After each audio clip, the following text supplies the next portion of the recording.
Good afternoon. How are you guys doing today? Good? As he said, I did just find out 24 hours ago that I was going to be here, so I have not prepared a speech, but I'm just going to roll with it.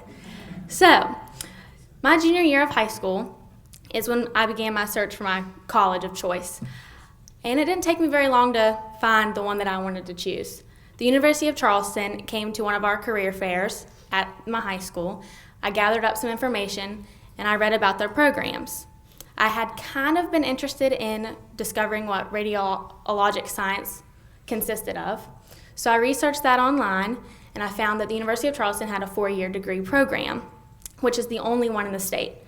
So with that being said, I told my parents I have to go visit this school because this is what I want to do and I need to find out if this is where I need to be. So we took our car down 2 hours down the interstate, which my mom and dad were of course not happy that I was going to be going away from home. But once I got there, everything that I saw, everything that I heard was what I needed and more. So once I made that decision that that's where I wanted to go, the next step was of course finding the financial assistance that I would need to attend that college.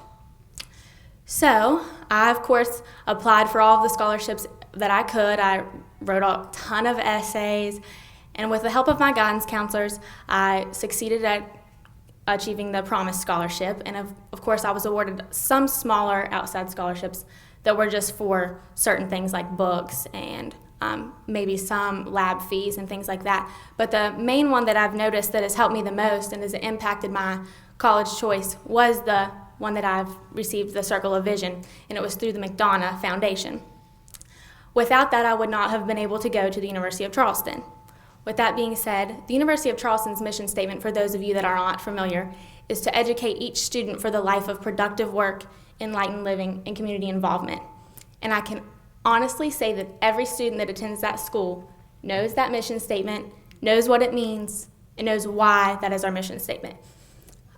I learned that my freshman year in my university class, and we've had to repeat that multiple times, isn't that right?